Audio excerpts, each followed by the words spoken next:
Welcome to Work Hard. Here are your hosts, Ethan and Jason. Now this is podcasting.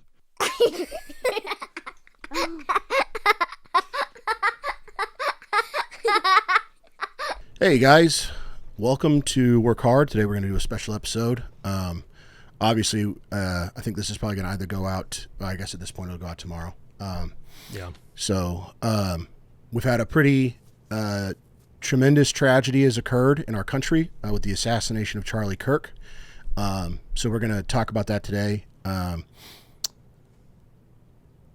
are a couple of things that I think are important to say. We don't have a very large audience, but we do have one made mostly up of young men, maybe 100 or 150 so of you. And so for what it's worth, we're going to say what we think God has charged us with saying. First thing I think that's worth saying is that you ought to be praying for Charlie Kirk's family. He has a young family. He was young. He's 31 years old. That's Jason and I's age. He has young children, 2 young daughters. He has a wife. They're going to need a tremendous amount of healing and support. And the only way that people as removed as we are from their situation can offer any form of support is through prayer. So it is, I think, very vital right now that we pray for their family, and that, I think that that's what's important, practically speaking, from our perspective. We also, like I said, we think that there's a couple really important things to say. I think that there's an immense temptation when something this awful occurs to politicize it. I think everybody does that. You see this as evidence that your own point of view, politically or otherwise, is valid and critical. That's not what we're going to do here today. Most of the time, we don't get particularly political on Work Hard. We are gonna speak politically today, but it is going to be more about protecting what our experience of Charlie Kirk's legacy is, protecting the Republic, protecting the sanctity of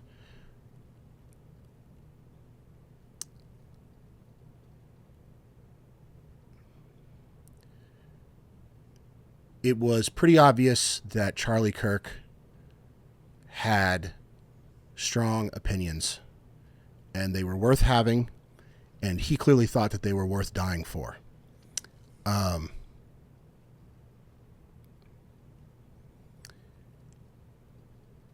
think Jason and I both think that it is a fool's game to turn that into retribution or vengeance on a personal level, vigilante justice, whatever you want to call it. I think Jason and I both are of the opinion that it degrades what he fought for to, I'll give you an example. Last night there was a vigil for Charlie Kirk, and I don't know where, I don't know what town or what state, but a BLM protester, drove through the vigil. He disparaged Charlie Kirk's name. He drove through the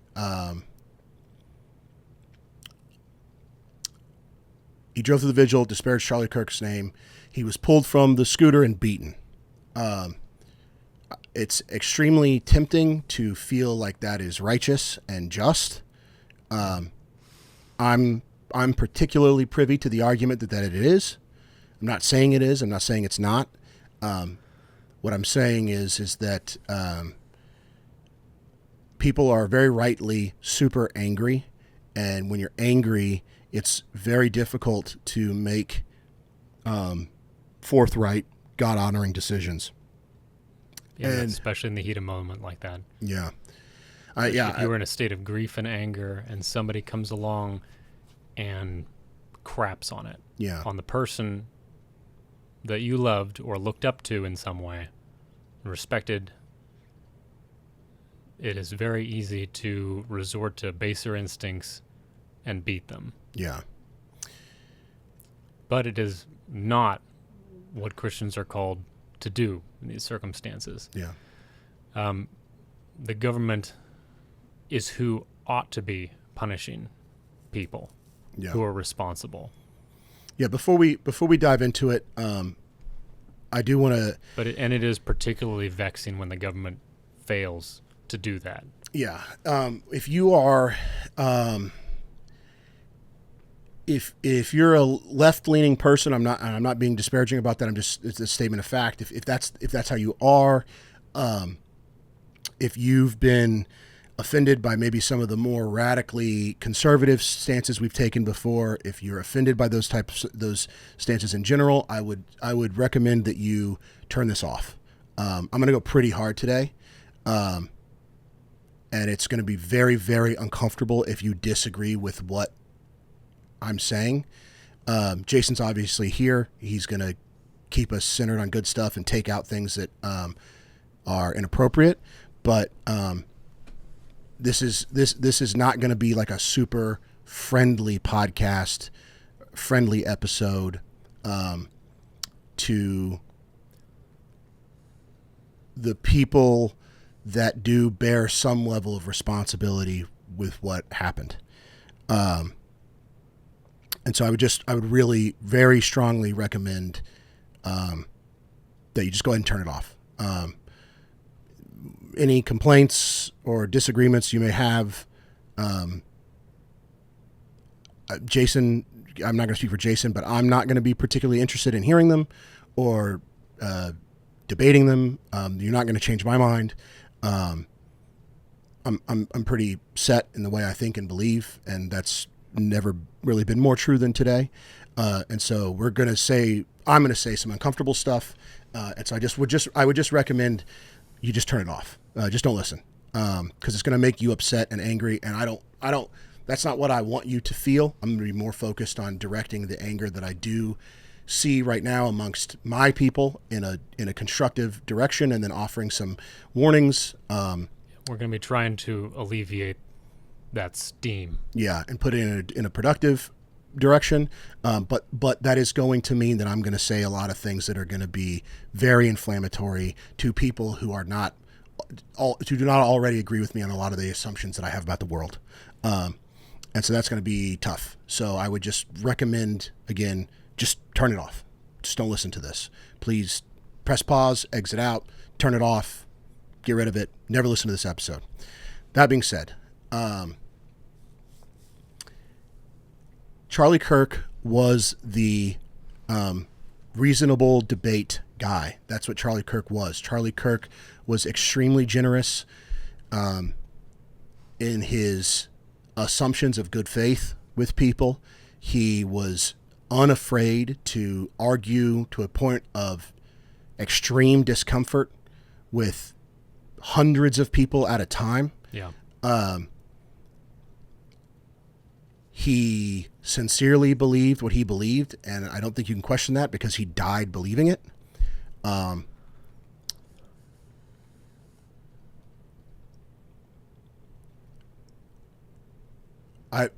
I want to be careful not to lay this tragedy at the feet of people who have nothing to do with it, but I also want to be very, very serious about identifying the thoughts, the beliefs, and the individuals who promulgate those beliefs that cause this to happen.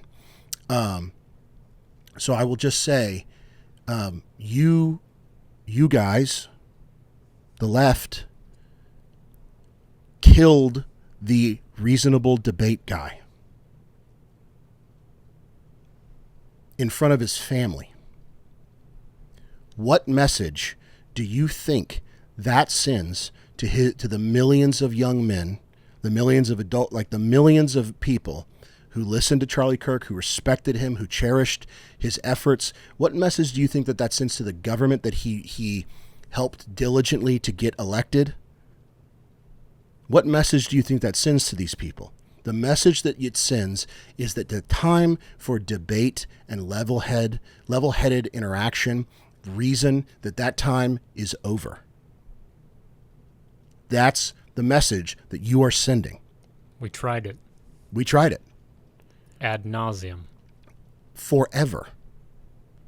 We had people like Jordan Peterson and Ben Shapiro of the entire IDW dark web angle. They have debated facts ad nauseum. Ad nauseum. Ad nauseum. Hundreds of hours of debate and conversation and warning and saying this is not you have to back away from this, to the leftist political side of the aisle, to the Joe Biden supporters, to the Kamala Harris supporters, to the college professors, to the vehement brainwashed college students. They said you have to back away from this. This only leads to violence. There is no other way that your rhetoric ends than in violence. They beat that drum to death, and no one listened. And here we are, and now it is about violence. Still, even after his death, you see people quoting him and saying that he had hate speech, misquoting him, quoting him out of context, and basically saying that he brought it on himself. Yeah. Listen, we're not going to debate the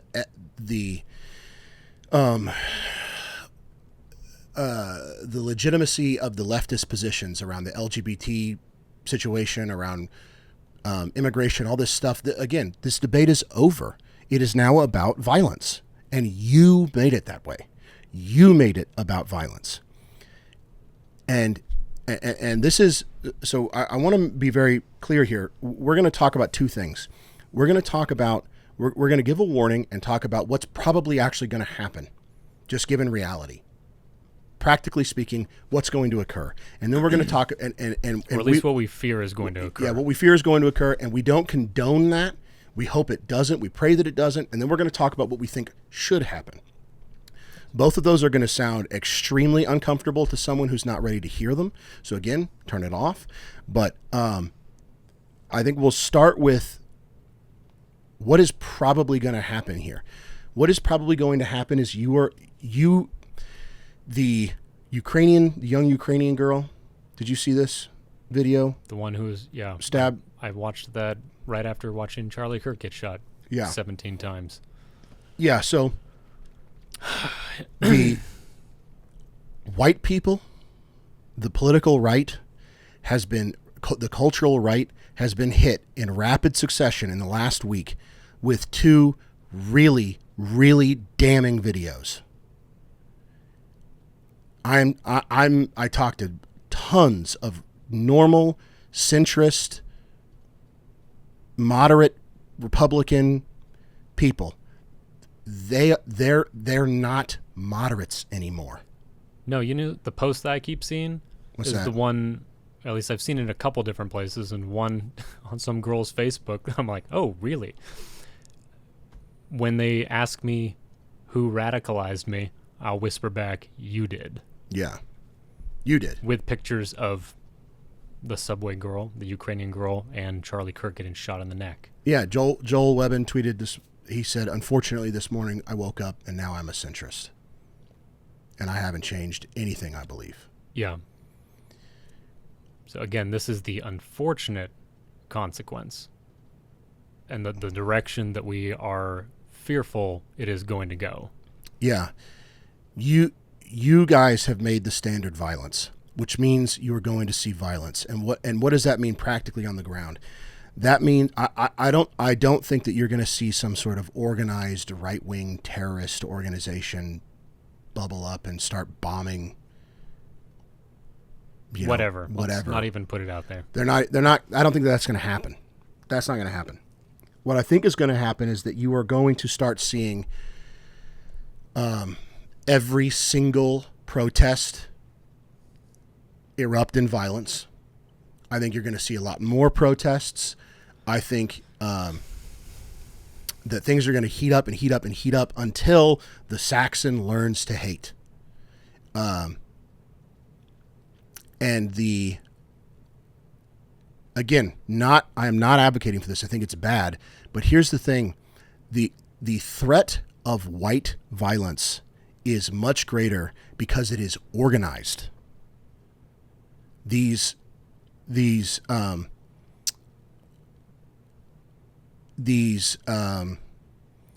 events of leftist political violence occur in pockets. I believe that in some cases that they're motivated by, I'm not even going to say that. It's not worth saying right now. It's not important. But they're small, and there's one person that dies, Charlie Kirk. Somebody attempted to kill Donald Trump.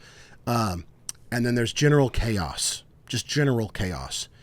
What you will see on the swing back when regular people have been fed up and you have welders deciding that they're going to do something about it. Against a really abstract, amorphous group. Yeah. Right? So my whole fear is that there's not a clearly defined enemy to fight. Yeah. Yeah, would you agree with that? That the problem with there's no one specifically to target even. Right. Which I think is way more dangerous for anyone left of center. Right. Like if you hold these views at all, you may be in danger from the blowback. Right. Yeah. We're, again, not advocating that. That's my fear that will happen. Right. If this keeps escalating, if this doesn't stop, if our solution isn't implemented, what we think is the solution, if it's not implemented and implemented quickly. So listen, you are going to see an escalation of violence. It is, we're not going to get specific. We are afraid that there will be more and more organized violence. Yeah. And at anything on the left, quote unquote, as whatever these groups deem is the problem. Yeah, and maybe some people who deserve to die are going to die, but so will not innocent. At the hand of vigilantes or citizens. Right, that's wrong. That's sinful. That's clearly biblically sinful. We are denouncing that. Yeah, absolutely and totally. Yeah, vigilante justice, getting back at people, whatever. I mean, one of the things that I'm worried about is people's response to seeing crime. Oh, that if they witness something, they're just going to take pop off and do something wild. Gotcha. And shoplifters are going to be beat or killed or something like that. Yeah, something killed. Crazy. Somebody's going to think, I'll handle this myself if the police won't pull their gun, miss, and hit someone they shouldn't have hit. Yes. Okay. Things like that. Tensions are high and people are going to act out foolishly. Yeah, in crazy ways. And again, that's where it's going to start. That's like tomorrow. Okay, that's going to start tomorrow. I mean, it already started. They pulled the BLM guy off the scooter and beat him. Yeah, we're already there. So that's already happening. Then, if we keep going and escalating and going above each other, you will get to organized white violence, which creates entire countries and military industrial complexes and rolls over entire continents. That's what you will create. I'm not excited about it. I don't want that to happen. But I'm telling you right now, we will not be part of it. I'll go to jail or be executed myself saying this is wrong. But I'm telling you right now, you are in danger. you are in danger. Angry dads will do something. They will. And that is not good. When you've got a guy who knows how to keep calm and organize, and he's decided he's going to do something, that's a problem. Mm-hmm. You'll have political parties, entire political parties designed off the idea that we are going to commit acts of violence as soon as we get in power, and people will vote for them. All right? Hitler was elected. Okay? Hitler was elected. Yeah, so for anyone who is worried about Trump being Hitler, you just got a whole lot closer to getting a Hitler in the future, possibly. Yeah. Through this and advocating for Charlie Kirk to be silenced in any way. Yeah. By deliberately not engaging with his arguments and demonizing him. Yeah. So what's the path out? The path out is unfortunately, is violence.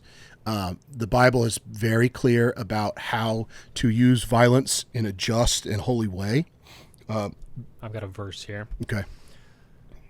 Romans 13 verse 4 says, quote, "For he is God's servant for your good," speaking about the magistrate, the government. "But if you do wrong, be afraid, for he does not bear the sword in vain. For he is the servant of God, an avenger who carries out God's wrath on the wrongdoer," unquote. So it's the government's job to do violence in order to uphold peace and justice. Because without it, we are here. Yeah, we're here. It hasn't been upheld. Yeah. The justice system has been hogtied. And stopped.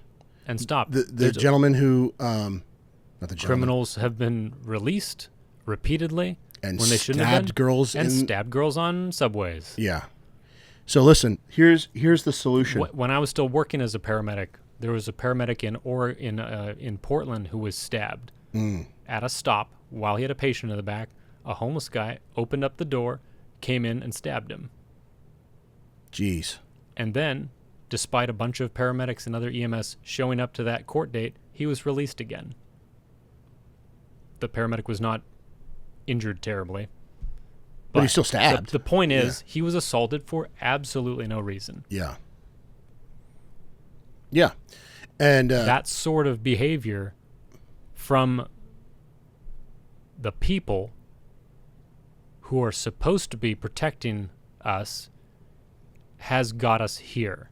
It is their fault. They have abdicated their responsibility.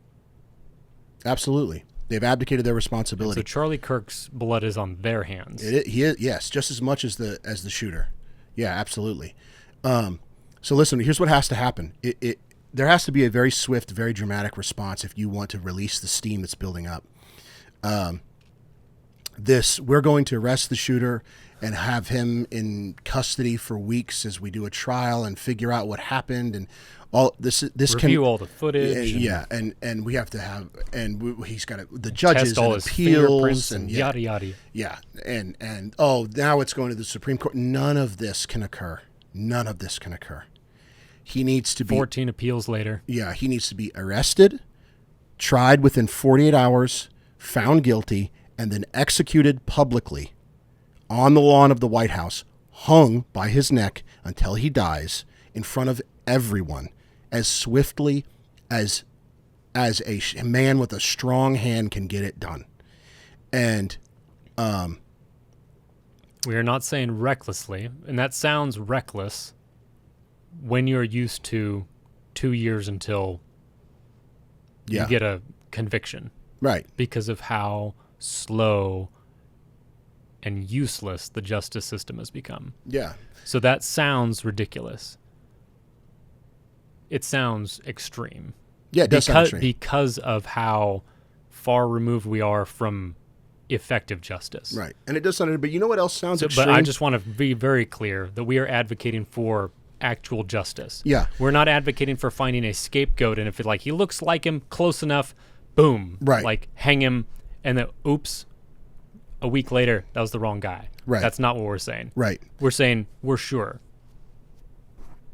Right. But you don't allow all the dilly-dallying. He doesn't get an appeal if he's known to have done it. Right.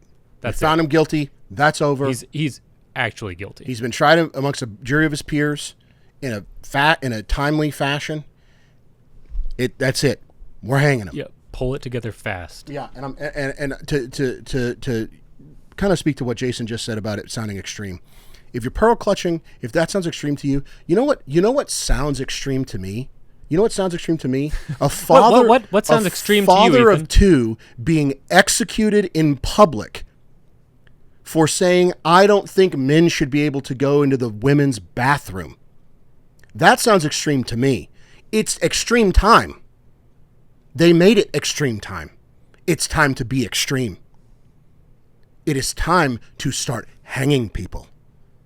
It appears, given some of the posting that's been done online, that's been screen capped and shared and is going around, that there was a small group of people that were aware that Charlie Kirk, there was going to be an attempted assassination on Charlie Kirk. The guy was successful. They seem to have known about it beforehand. I would assume that means that there's some sort of Discord somewhere, some sort of online chat where these people are talking. They encouraged this individual to do it. He did it. He went through with it. Who knows who else was involved? Everyone. Find them all. Hang them. It's time to be extreme. This individual that stabbed the Ukrainian girl, hang him. He's on video.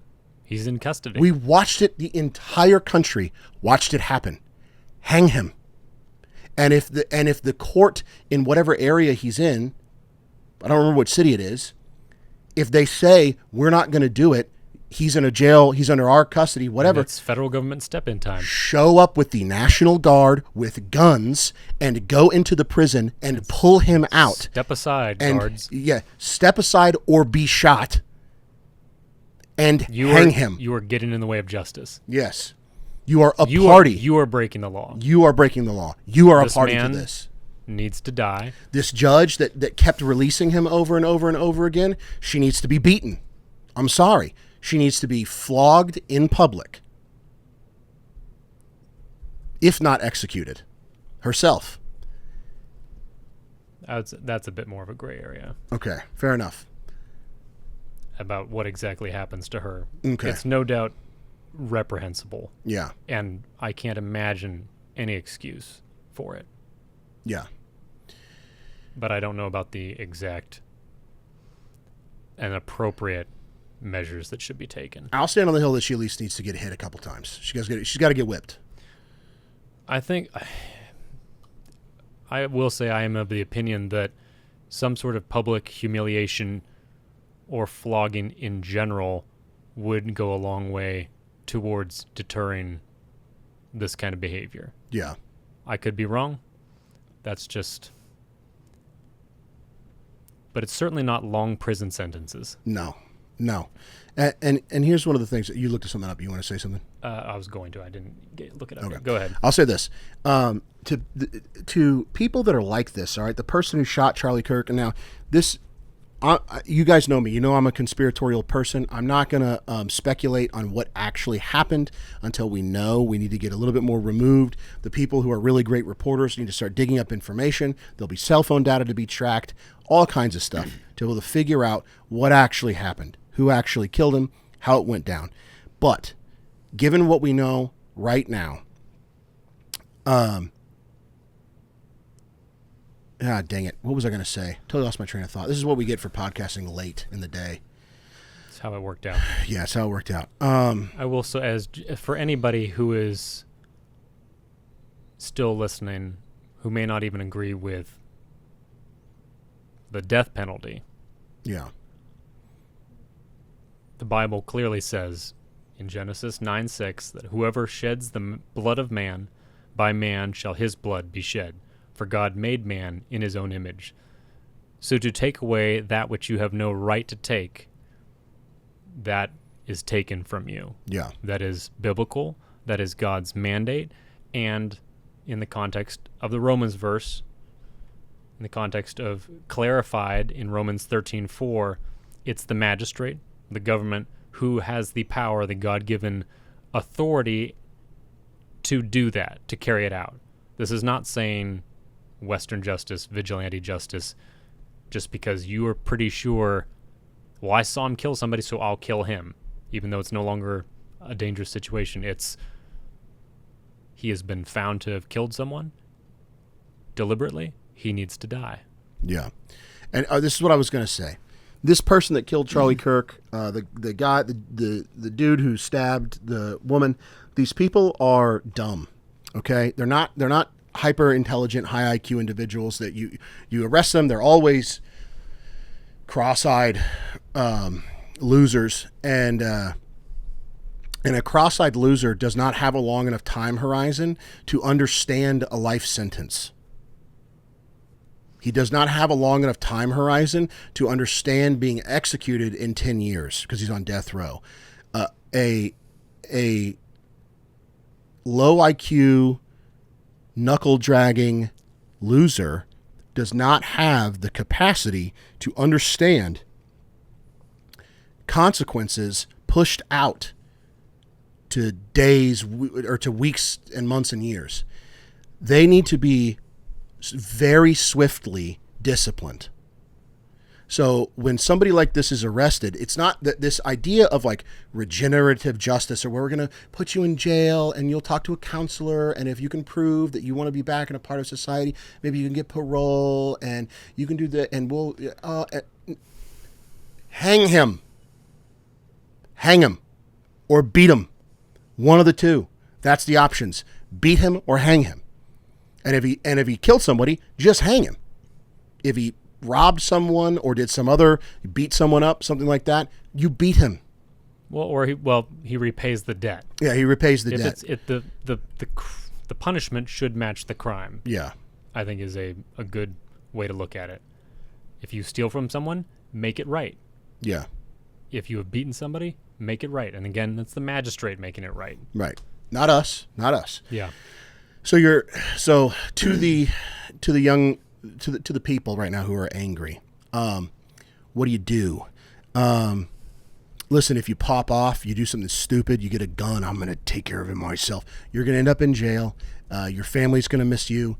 Things are not going to be great for you. There are times that I would say go to jail. Somebody messes with your kids, something like that, just go to jail, man. Just do what you got to do. Go to jail.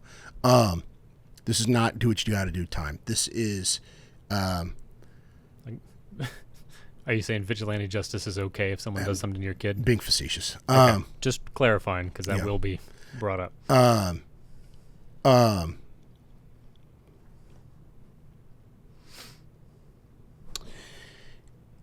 Listen, the left does something very well, and that's put pressure on politicians. All right? They've made it about punching. They've made it about violence. The only way to get somebody to stop punching you is to punch them. Okay? You want swift, righteous sword wielding by the magistrate. It has been made very clear that we are going to have to force them to do it. And that means making them uncomfortable. That's what that means. Call your local, if you have the energy to do it, call your local politician over and over and over and over and over and over and over and over again. Make sure it never stops ringing. Yeah. Annoy the people answering the phones so much that they go, all right, boss, you got to talk to him. And then annoy the boss so much that he goes, all right, boss, and just keep going. Write letters. Listen, this is going to be a little controversial. We'll see if this stays in. The left likes to go to restaurants when politicians are trying to have a nice dinner. Why is a politician having a nice dinner? Why is Ted Cruz having a nice dinner in Austin when there are criminals that need to be hung that he's doing nothing about? Go to the dinner. Show up at the restaurant and get kicked out. Make noise. Make him angry. Make him uncomfortable. If his driveway leads to a public street, stand in the public street in front of his driveway so he can't back out in the morning until a cop comes and gets you and tells you to leave. And then when a cop comes and tells you to leave, go home. Yeah. Ruin his morning. Okay? Ruin his morning. Do not cause harm. You see a politician behind. Do not sin in it. Yeah. You see a politician behind you at the coffee shop, take a really long time to order. and then turn around, check your watch, and go, man, you probably could have hung like 3 criminals in the amount of time that it took me to order that. You should start doing that. And then just walk behind him until he gets to his office. That's not illegal. It's not even violent. I'm just walking. Could that be considered intimidation? Maybe they need to feel a little scared. I feel scared. Yeah. You're not doing anything wrong. That's not even dangerous. I'm just walking here. Hey, I'm walking here. What are we gonna do? It's extreme time. We got to get extreme. I think posting about it on social media, tagging people, just bring the noise up. Bring the noise up. That's what we're doing right here, bringing the noise up. Listen, at the end of the day, we are all fundamentally powerless to really do anything. So what can you actually do? You can pray. God will have his hand on all of this no matter what. It's going to go out the way he plans it to the way he wants it to go is how it's going to go. And honestly, peaceful protesting, civil disobedience, how effective is it? Unless you're extremely organized and you're getting a ton of people to do it, it's not super effective. But maybe we're talking to one kid out there right now who's got the gumption and the industry and the desire to go out and cause that level of problem. You know? Who's going to be able to get 100 people together to go chain themselves to something important and like ruin Congress's day or something. I don't know. But you're going to have to motivate these people to do something. I don't think unfortunately, as much as I hate to say it, I don't think anybody's going to get motivated to do anything. I think things are going to get worse and worse and worse, and there is going to be an increasing level of political violence until it all boils over and there's effectively an unofficial civil war in this country. That's what I think is going to happen. Or maybe it all settles back down. Maybe there's not another killing in enough time. They stop doing the killings for long enough that people chill back out and just continue on as normal. We just go on as normal. Maybe that's what happens. I don't know. But I will say that this feels way more important than trying to kill Trump. Way more important. I don't know why. I don't know if it's because Charlie Kirk isn't a politician. I do not think I would have felt grieved in the way. Maybe Charlie Kirk's just a better man than Trump, and so it feels... I would have a hard time thinking that he's not, though I don't really know his heart, obviously, the way God does. Yeah. But from everything that's out in public where we can see, it would certainly seem that Charlie Kirk has walked closer with God than Trump has. Whether or not Trump's saved, I don't know. He makes statements. I don't know how performative it is. I would imagine it's largely performative, but I would hope that his assassination attempt and brushes with death that clearly were God kept him alive. Yeah. I would hope that God's worked in his heart that way, but I don't know. I think it's maybe largely pandering to his base. I would say that Charlie Kirk is a... Yeah, I don't know, man. This feels more of a brother. This feels I don't know. I go back and forth because I think about it and I just check the temperature in the room and I go, man, this feels really, really important. This feels really bad. Like things are going to go really bad from here. Like this is the turning point, as it were. Yeah. But then I start to say that and I just feel this fight back of like, nah, it's people still aren't gonna. It's not enough. Here's the thing. Here it is. I got it. At some point,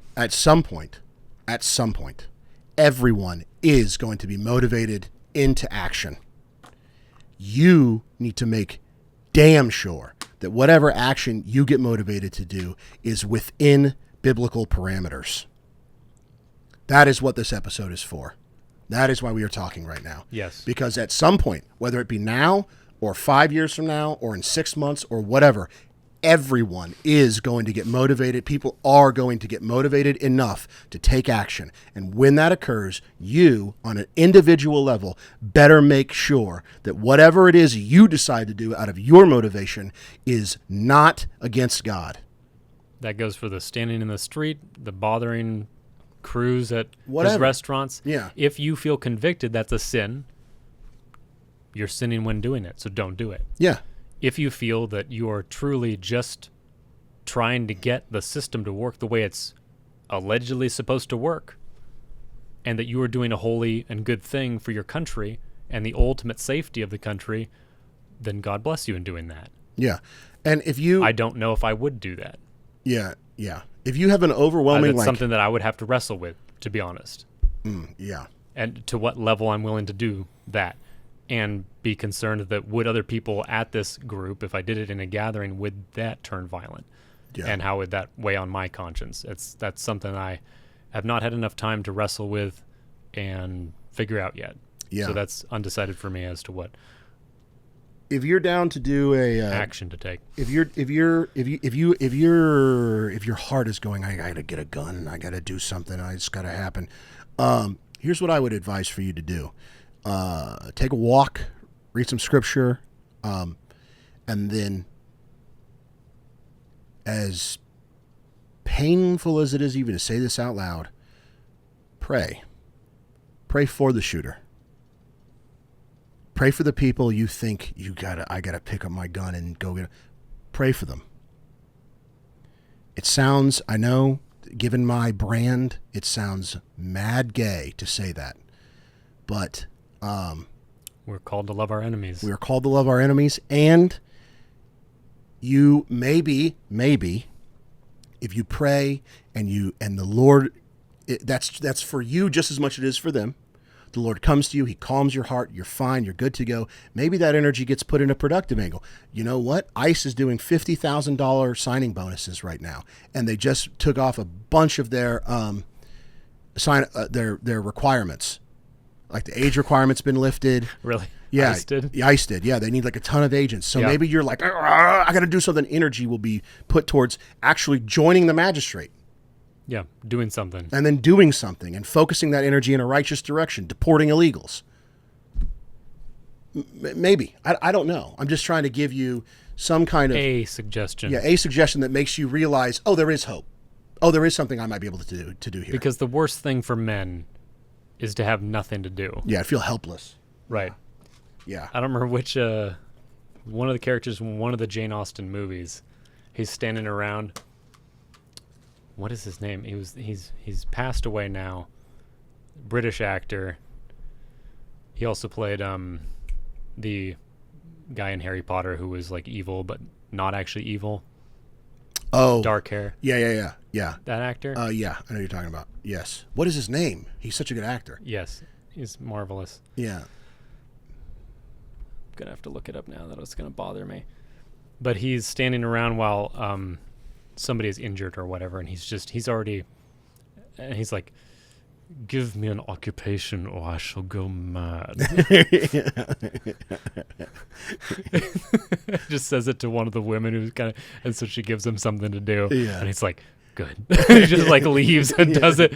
He like gets on his horse and just like gallops away. Yeah. It's like, I just get tingles from feeling that. It's so cathartic, being like, I just need something to do. Right. Yeah. Yeah. So you will have something you can. Yeah. Just listen. That's what I'm trying to do here. Is just trying to give you hope. Trying to give you a sense of like, oh, there might be something for me to do here. Maybe it is join ICE. Maybe it's to go be a protester or whatever. I don't know. But the point is, here's the point. We lost a good one. Alan Rickman. Nice. Yeah. I have had things that Charlie Kirk has said that I've disagreed with. I've always thought Charlie Kirk was too soft. Charlie Kirk was maybe the most impactful of all of these online pundit. I don't know anyone else at the Daily Wire or Crowder or anybody. I can't name any who's more impact. I mean, he got Trump elected this time. Yeah, at least with the youth. Yeah, with the youth he did. You know, there's that video of Trump winning the election. Trump like credit him with it? I think so. Yeah, him, Elon, and Rogan. That's what he said got him elected. Yeah, and There's that video of Trump getting elected, and they're announcing his victory, and Charlie Kirk starts crying. Just takes his hat off and puts his head in his hands. Yeah. Man, whatever you think about Charlie Kirk, to say that he wasn't brave and fearless, to say that he wasn't a warrior is despicable. It's not even wrong. It's just asinine. It's asinine.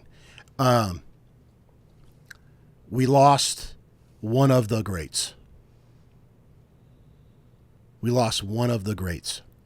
And it very well could kick off a new era of politics in this country that is much more vitriolic and much more violent.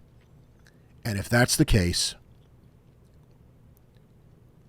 you need to make sure that your behavior is conducted as God would see it conducted. My practical advice to you is get a gun and move out of the cities. Immediately. I would even say, just to protect yourself, by the way, not to go crazy with the gun. Yeah. I would say, we've given all this advice about buying Bitcoin and getting cash and putting it in assets. I would say suspend that plan and get a gun first at this point.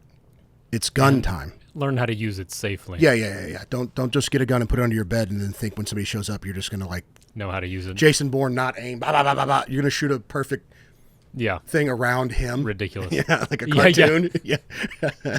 He's going to stand. Outline him in the drywall. Outline of him. Yeah, he's going to look. No, don't come back. I'm good. I'm going to kill you.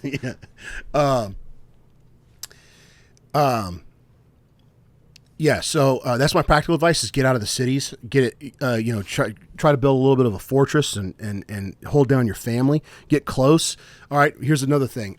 Human strength is all right. I'm a big guy. Look at me. Now I'm mostly fat, but I am also very strong, and I'm pretty fast for how big I am. He is. I've worked out with him. He could probably lift me over his head easily. That doesn't matter.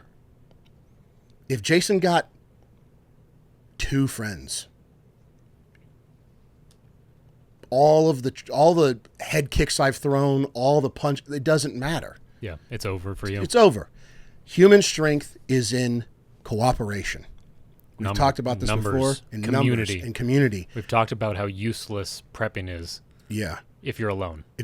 Yeah. They'll come get you. Yeah, get around your people, all right? Get around your family. Just get ready to hold it down. Try to live within driving distance, swift 30-minute driving distance of your family. And not driving across a city that's burning for protests and you're dodging stray bullets. That kind of 30 minutes. I mean, 30 minutes down a countryside, this is nice. Yeah. I know the world's ending, but this is nice. Yeah. That kind of 30 minutes. Just get out of the cities. Pray very diligently. If you have some method to put pressure on politicians that you think is going to change it, that's not violent. Yeah, it's not violent. We're not talking threats. We're talking admonishment. Yeah. Pestering. Yeah. Pester. Just pester. Yeah, if you feel like you can pester. It's what is it? There's the story of the unjust judge who refused to do justice for this woman, and she kept coming back. This is a proverb. Or not a proverb, but a parable? Parable, thank you. A parable. And he finally was like, ah! Yeah. I'll give her justice just to make her shut up. Yeah. Exactly. That's biblical. Yeah. Pester them. Pester them. Tell a story. That's my favorite thing to do. Call someone important and be super polite, but talk forever. They can't hang up. This one hangnail. You're being polite. Yeah.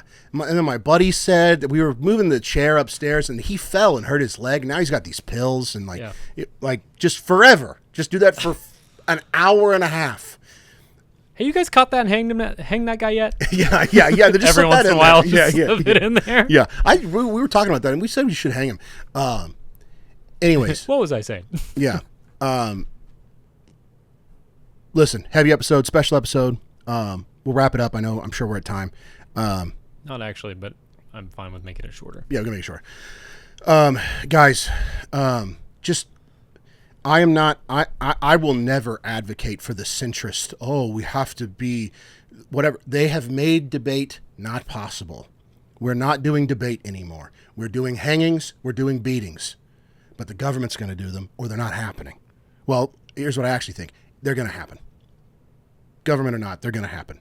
And we want to avoid that. Right. We want to avoid that, but we're not going to. So you should just avoid it. Do not get blood on your hands. Yeah, when they start in your town, when they start pulling people out of jail and hanging them or whatever they do, whatever crazy thing occurs, get out of Dodge. Okay? That is time for the Christians to get away. Unless you are feeling just incredibly convicted to go to the jail to try to stand there in front of them and say, guys, please don't do this. You know, let's reorient this anger somewhere else. They're going to beat you to death probably. So I wouldn't recommend doing that, but it's going to get, it has the potential to get really, really crazy. And when it does, your motivation should be to glorify God, not to get revenge. That should be your motivation. And what that will probably look like is you getting your family to safety. That is probably what it's going to look like. There's a whole myriad of options that God may convict you of, and you're going to have to do one of them and be right by, to be right by God, you're going to have to do one of them, even if you're scared of doing it. But the reality is that the vast majority of you are just going to need to get your family away from whatever's happening. So just focus on that. And if your other suspicion is correct, that nothing actually happens, that the beast doesn't wake up, then we will end with our admonition to always just build your community, strengthen your community, live a godly life, raise up your children in a godly manner. Everything we've said in the episode ago about money, all of that still holds true. Even if the country does not devolve into political strife, they're still printing money. All that stuff is still coming. Yeah, that's not going away. That's not going away. It may even get worse in this instance. So you just please, I will beat this drum. This is the drum I will beat. I think this is very radical. Just do what the Holy Spirit is convicting you of doing. Take that action. Pray. Talk to the good Christian men around you who you can trust. Read your Bible. And use those 3 methods to make your decision and figure out what you're going to do. And do it. But just make sure you are not the one kicking the stool out from underneath some guy everybody decided to hang for no reason. Yeah. Because you will have to answer for that. And by the way, stand before God for that. Yeah. By the way, if you're the one that does it, you're next in the morality sense. You just murdered someone. So now we got to hang you. Yeah. I feel like I don't want to hang up the phone yet. I don't want to end this yet without just the right thing to do here is for Donald Trump to seize power.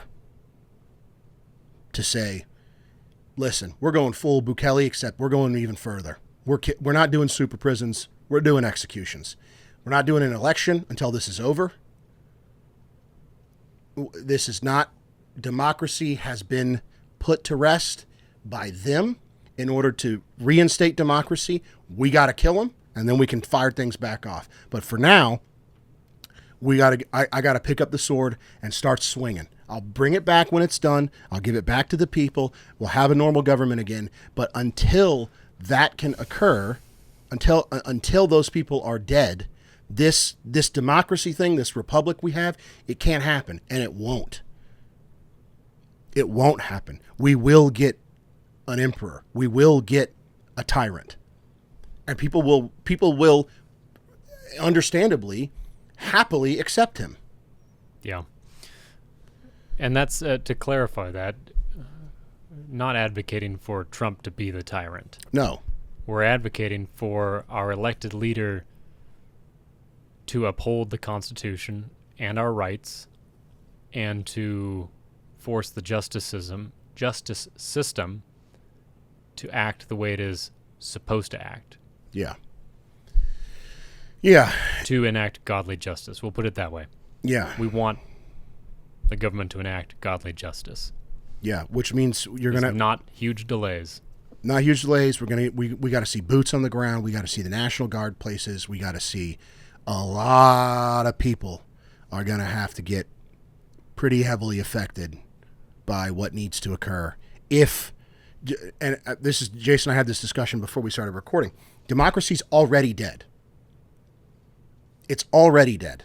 So this fear of like, oh, if Trump takes power, are we going to lose our democracy and lose our republic? They killed the debate guy. They killed the republic. They killed him. They shot him in the throat in front of his family. The thing that precedes voting, which is debate, the method of action for democracy being promulgated forward in a productive way to avoid violence has been destroyed. That is over. Democracy currently is dead. We have a choice to either do something extreme to revive it, or do nothing to put the train back on the tracks. Yeah. Or do nothing, and watch it just be destroyed in perpetuity. And that's it, and it's over. Obviously, the fear is that the train wouldn't get back on the tracks. It would continue doing something crazy afterward, and power would not be restored the way it was supposed to be. Yeah, and to that, I think that's a legitimate fear. That is a legitimate fear, but to that I would say it's already off the tracks. So, what are we even talking about? Right, what are we even talking about? Yeah. All right, guys, listen. That's the episode. Please, again, we're going to be praying for Charlie Kirk and his family. That's a serious thing, not to be joked about. Man, that sucks. Oh, that sucks. Oof.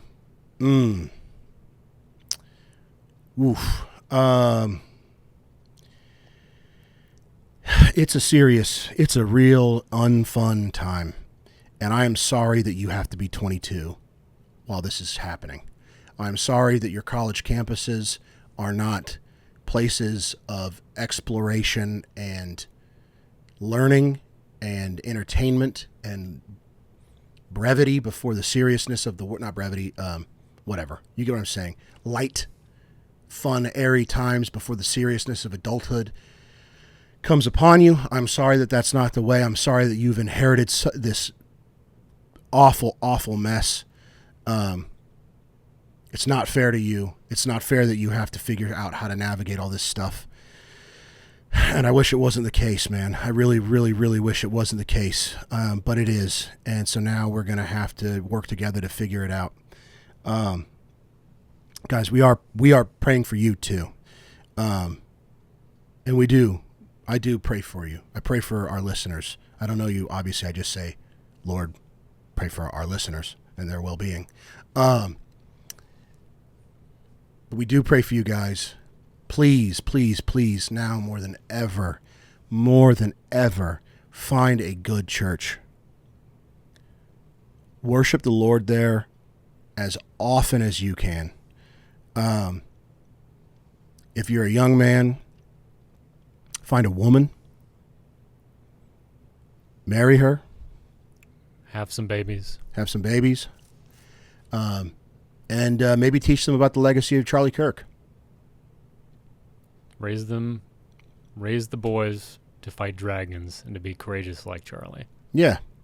Teach them to die nobly. And for good causes. Yeah. We'll close with Charlie Kirk's death. I recently finished reading this book. It's called The Shadow of the Almighty, The Life and Testament of Jim Elliot. Jim Elliot was a missionary martyr, I believe, to Ecuador. He was attempting to contact a violent and completely unreached tribe in the jungle there, and he and 4 other men with him were massacred 2 or 3 days after they made contact with a couple of the friendlies from that tribe. He left behind his wife, Elizabeth Elliot, and a toddler girl. His quote that's here on the front is, He is no fool who gives that which he cannot keep to gain what he cannot lose. Jim Elliot was on fire to do God's will, to the point where he put off marriage to Elizabeth when he really, really wanted it, but he wasn't confident that it was God's will for him yet. Mm-hmm. He was so dedicated to reaching people. And when he was martyred, there was an outpouring of missionary support and new missionaries going into the field. So his death ignited a fire that I think Charlie Kirk's death will do in a similar way. I hope and pray that it is a positive fire that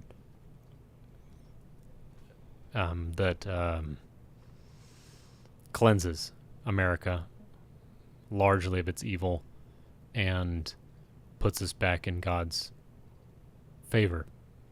Yeah. We're already in his mercy for things not being worse sooner. Mm-hmm. Let's pray that it doesn't get worse. And for that, we need to be courageous and bold and not ashamed of the gospel. Yeah. We Guys, love you. Yeah, we love you very much. Listen, do something fun. It's a really weird, strange, scary, hard time. Take your girl to dinner, go get some ice cream, buy a video game, play it. Do something fun. This will be out on Saturday, I would assume, something like that. If you're hearing this on Saturday, it's Saturday night, man. Go get a couple beers with the boys, try to blow off some steam, hang out, have a good time. I think that's really kind of what everybody needs. Don't do anything stupid. Yeah, don't drive too fast or drink too much. WWJD. Yeah. WWCD, dude. What would Charlie do, bro? What would Charlie do? He would not get violent. Yeah. All right, guys. Honor his memory that way. Yeah. Don't turn this into something he didn't want. Shouts out Charlie Kirk. We'll see you guys around. Bye. There is a balm in Gilead. It comes like wisdom, speaks like children. It's a sight to the blind and a strength to my weakness. It's something for soul, body, mind.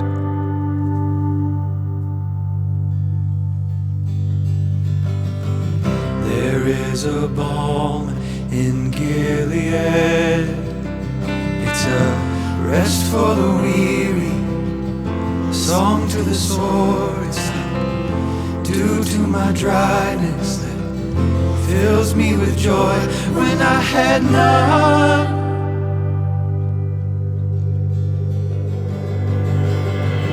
There is a balm in Gilead. It's a spring in the desert for the withered of soul. It's a strength and a power that keeps making you whole. It's a question you're asking and the answers you need. It's the face you've been seeking, the one you've been begging to see.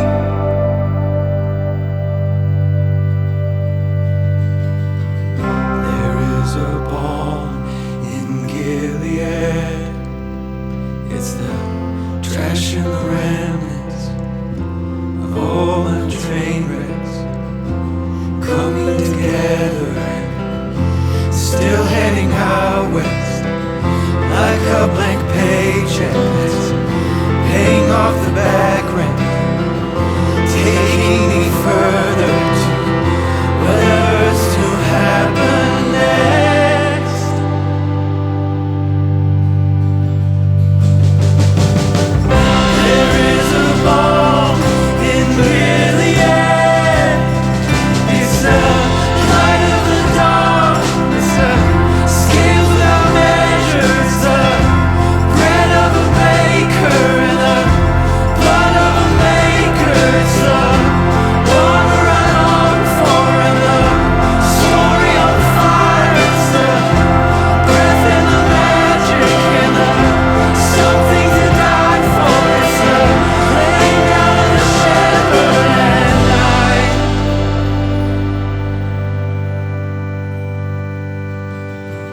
There is a bar.